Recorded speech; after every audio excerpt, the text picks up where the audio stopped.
Good morning बच्चों। कक्षा 10 हिंदी व्याकरण में आज हम आपको वाक्य के विषय में पढ़ाएंगे। जानते हैं कि इसमें पढ़ना क्या है आप लोगों को? परिभाषा, वाक्य के अंग, तत्व, भेद और परिवर्तन। सबसे पहले आते हैं परिभाषा पर। शब्दों के सार्थक एवं व्यवस्थित समूह को वाक्य कहते हैं। जैसे शेर दहाड़ता है, यह सार्थक वाक्य है। फिर आते हैं अंग पर। वाक्य के दो अंग होते हैं, उद्देश्य एवं विधेय। जिसके बारे में बात की जाए उसे उद्देश्य कहते हैं और उद्देश्य के संबंध में जो कुछ कहा जाए उसे विधेय कहते हैं। जैसे सोहन शहर में रहता है, यहाँ पर सोहन के विषय में बात की जा रही है, इसलिए सोहन उद्देश्य है। सोहन क्या कर रहा है? सोहन शहर में रहता है, इसलिए शहर में रहता है, यह विधेय है। अब आते हैं तत्व पर। वाक्य के 6 अनिवार्य तत्व हैं। नंबर 1 सार्थकता, नंबर 2 योग्यता, नंबर 3 निकटता, नंबर 4 आकांक्षा, नंबर 5 पदक्रम, नंबर 6 अन्वय। सार्थकता।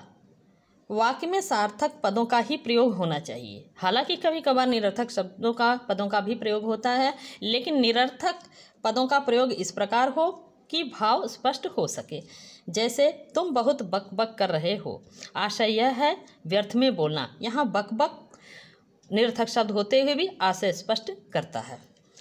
अब आते हैं वाक्य के दूसरे तत्व योग्यता पर। योग्यता वाक्य में पदों का प्रयोग पात्र, प्रसंग, प्रकृति और घटनाओं के अनुरूप ही होना चाहिए। जैसे मैं चाय खाता हूँ, यह चाय की प्रकृति खाने की नहीं है, चाय खाई नहीं जाती बल्कि चाय पी जाती है। इस दृष्टि से यह गलत वाक्य है। तीसरा है निकटता तत्व। बोलते और लिखते समय पदों में परस्पर मेल एवं प्रवाह होना चाहिए। रुक रुक कर नहीं बोलना चाहिए।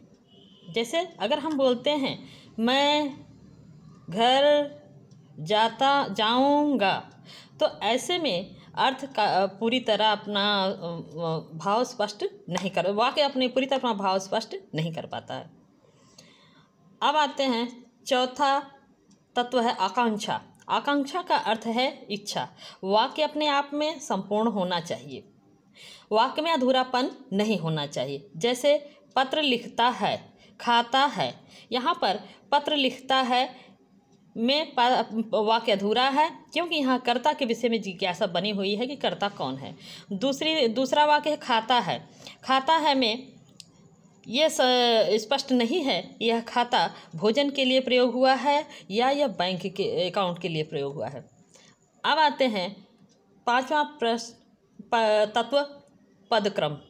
पदों का एक निश्चित क्रम होना चाहिए। जैसे चांदनी रात सुहावनी होती है, यह क्रम में लिखा गया है।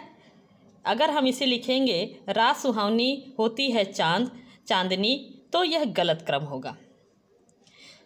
फिर आता है आखिरी अन्वय। वाक्य में लिंग, वचन, पुरुष, काल, कारक आदि का क्रिया के साथ मेल होना चाहिए। जैसे लड़का जाती है, यह गलत है। लड़का चूंकि पुल्लिंग एक वचन है, इसलिए यहाँ पे क्रिया भी पुल्लिंग और एक वचन की होनी चाहिए। अब हम आप लोगों को वाक्य के भेद के विषय में दूसरे दिन बताएंगे।